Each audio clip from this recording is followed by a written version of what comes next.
खरात प्रकरणामध्ये पहिल्या दिवसापासूनची माझी भूमिका ठाम आणि स्पष्टपणाची होती। खरातच्या कोणत्याही आर्थिक व्यवहाराशी, जमिनीमधल्या पार्टनरशिपशी दुरान्वये माझा संबंध नव्हता।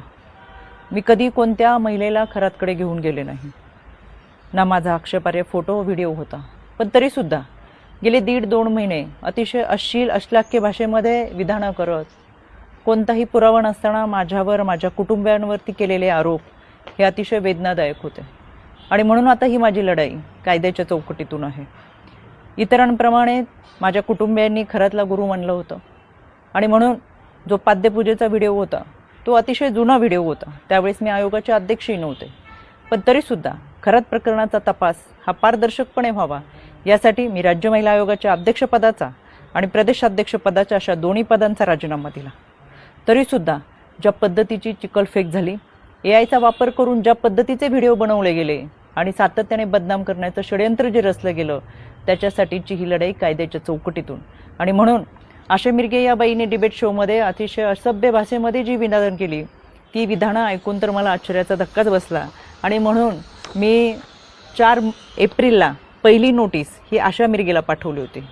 कायद्यापासून पळ काढताना स्वतःचा बचाव करण्यासाठी या बाईने ही नोटीस स्वीकारली नाही, म्हणून पोस्ट ऑफिसच्या माध्यमातून 2दा ही नोटीस परत घरी पाठवली। एकूण 3 वेळा नोटीस पाठवली गेली, पण ही नोटीस या बाईने स्वीकारली नाही। अनक्लेम म्हणून ही नोटीस परत आली आणि म्हणून मला माझगाव कोर्टातून फौजदारी फिर्याद दाखल करावी लागली। माननीय न्यायालयाने याची दखल घेऊन आशा मिरगेला 2 जुलै 2026 रोजी सकाळी 11 वाजता कोर्टात हजर राहण्याची ऑर्डर काढलेली आहे। त्यावेळेस मी देखील हजर असेलच, कारण की हा लढा आता स्त्रीत्वाच्या सन्मानाचा आहे। यामध्ये आशा मिरगेप्रमाणेच इतर काही महिलांनी देखील कोणताही पुरावा नसताना अतिशय बेताल विधानं केली, सातत्याने बदनाम करण्याचा प्रयत्न केला, आरोप केले। कोणताही पुरावा त्या सादर करू शकला नाही। त्या सगळ्यांना 2 दिवसापूर्वी दिल्ली हायकोर्टातून नोटिसा पाठवलेल्या आहेत। दिल्ली हायकोर्टातसुद्धा मी उपस्थित राहणार आहे। हा लढा स्त्रीत्वाच्या सन्मानाचा, इथून पुढे कोणत्याही महिलेच्या चारित्र्यावरती शिंतोडे उडवले जाऊ नयेत यासाठी हा लढा आहे। आणि म्हणून खऱ्या अर्थानं हा महाराष्ट्र छत्रपती शिवरायांच्या विचारांचा महाराष्ट्र, जिजाऊ सावित्री अहिल्या रमाई भीमाईचा महाराष्ट्र। संपूर्ण वस्त्रात असलेल्या स्त्रीला विवस्त्र करण्याचा प्रयत्न या विकृत मनोवृत्तीच्या लोकांनी केला आणि म्हणून या विकृतीच्या विरोधातला माझा लढा आहे। ही लढाई मी निश्चितपणाने लढेल। पहिल्या दिवसापासून जे सांगत आले ते आजही सांगते।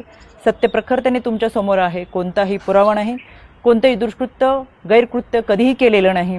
इतरांप्रमाणे आम्ही हे आध्यात्मिक गुरु खरातला मानलं होतं, याच्या पलीकडे आमची कोणतीही भूमिका नव्हती।